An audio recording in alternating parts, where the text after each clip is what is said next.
KIJHL is now on Christmas break, with most teams having played about 2/3 of their regular schedule.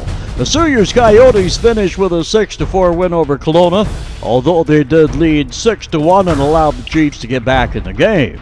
The Soyuz sports a record of 28 wins, 6 losses, and an overtime loss for 57 points and the lead in the Okanagan division, while Fernie ended up beating Creston Valley 6-2, but then losing the following night to Kimberley 4-2 to give the Ghost Riders a record of 24 wins, 5 losses, a tie, and 2 overtime losses, good for 51 points and the lead in the Eddie Mountain division. Kamloops ended by whumping Sicamous 7-0 and losing in Sicamous 3-1 the following night. The Storm have a record of 22 wins, 10 losses, a loss by default, and 2 overtime losses for 44 points and the lead in the Doug Burks division. It's the Neil Murdoch division that you flip a coin in the air, and it would need to be a 3-sided coin, as Beaver Valley and Nelson have 45 points, while Castlegar is 44, and just 5 points back of Spokane, who still has a shot. However, it's Beaver Valley that goes into the break as the KIJHL's hottest team with a 7-game winning streak. The Nighthawks were slow out of the gate and were in last place now for a couple of weeks into the regular schedule. Well, it started off looking good for Grand Forks as they took off with early wins, but then lost their leading scorer Max Newton to the BC Hockey League, and the Border Bruins are now on a 16-game losing skid.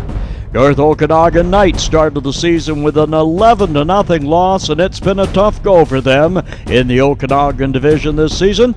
A couple of weeks have seen them play more competitively, but they need a lot of wins to climb back in it.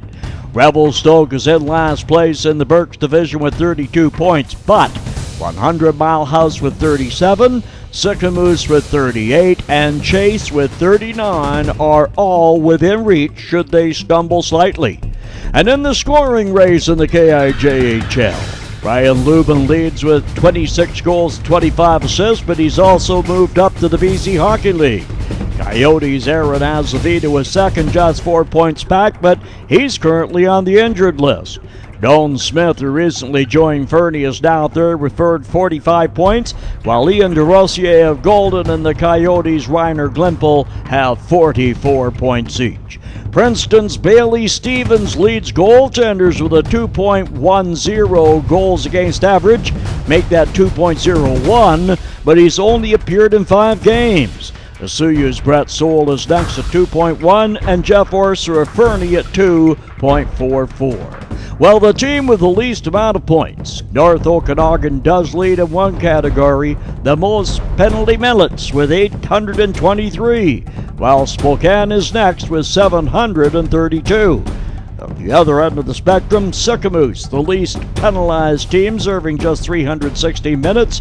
Kamloops next at 346. The Soyuz is the average in 10th spot with 536 minutes in the penalty box. When play resumes on December 27th for some teams, the pace will pick up another notch as the stretch drive to playoffs gets underway with just 7 weeks left in the regular schedule, which ends right dead smack in the middle of February. Summerland and the Soyuz will do a Christmas waltz with each other, starting Saturday, December 27th in a Soyuz Chuck-a-Duck Jackpot 400 Smackers, then back in Summerland the next evening, Sunday night. And Fernie is in Kimberley also on Sunday evening. Then they go back at it in Fernie Monday the next night, while Castlegar Rebels are in Beaver Valley. And the Nighthawks look to make it 8 straight wins. Hey, have a safe and happy Christmas. I'm Tom Shields for KIJHL Radio and the Soyuz, looking at the KIJHL.